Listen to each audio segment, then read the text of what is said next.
is Eisen, and this is the Policy Brief. Today, I'd like to talk to you about a policy gone wrong. They didn't mean it to go wrong, but this is what happens when you're not on the lookout for problems. I came across a website this week. It's a nonprofit association that's trying to get members. Now you can see that I've taken pains here to hide the identity of the association because my point is not to embarrass them. But very clearly, they have a problem.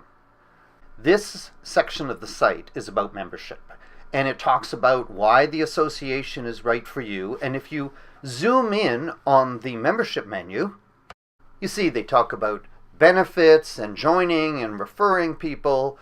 Clearly, they want to have new members, and this is an attempt to get them.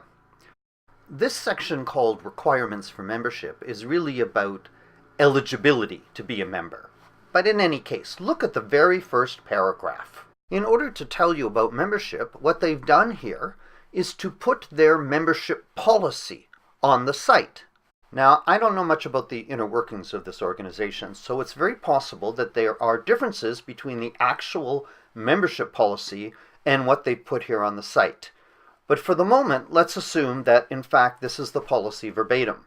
It reads, membership in the association is granted to eligible individuals only. Membership cannot be granted to an organization. And then it starts to explain what the qualifications are to become an eligible individual.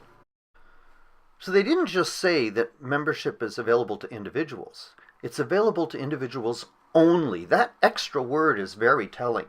And just in case you didn't get the message, they've repeated it by telling you that this is not available for organizations because they are not individuals. Well, obviously, this association has had a problem with organizations trying to join when they only want individuals.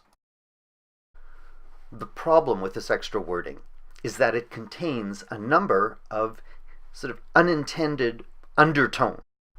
And look at the way it's all introduced. We invite you to review the requirements for membership. These undertones are very clear. They say, we're not flexible about this. We've made our decision. Don't even bother asking to be an exception. And you know what? We're tired of telling people this. This information is on the website. Would you please read it before you come and ask us about it? There is a subtle but clearly perceptible undertone of frustration that you can glean from this text. Now, if you think I'm overstating the issue, look at the context. This sits on a page where the word requirements appears not just once or twice or 3 times, but 4 times above the fold before we even get to the requirements themselves. And this is all within a context where the word requirements appears 3 more times in the website frame. So although ostensibly this is an invitation for membership, at the same time they are quite clearly pushing people away. In the leading sentence, we invite you to review the requirements, doesn't change that. I mean, come on, really, what would you think if you walked into a store and the first thing they did is throw down a document on the counter in front of you saying, we'd love you to be a customer, but please read our requirements first? Pretty off-putting, isn't it? Now, is this organization one that is full of power-hungry people? I don't think so. I think they genuinely do want to have members. I think they would like to invite new members.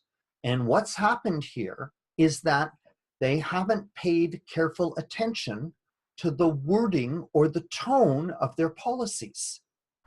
And this is a very easy problem to fix. See, they could have used wording as simple as this, and it would not have been half as heavy-handed. All they have to do is learn where to look for the problem areas and how to recognize them. Now, let me just be clear about this. I'm not saying they shouldn't be heavy-handed if that's the way they want to be.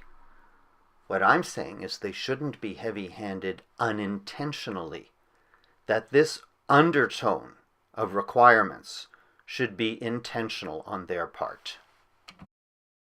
Although, now that we've brought it up, I don't think it's necessary to be heavy-handed at any time. Even organizations that are military or paramilitary or government or very, very strict don't need to be heavy-handed in their wording. And I'm going to show you why in the next policy brief. A lot of the information comes from my book, Respectful Policies and Directives, which you can get online or at any bookstore. I hope this has been useful for you. Please feel free and leave a comment. And if you think there's somebody you know who might benefit from this, share it around.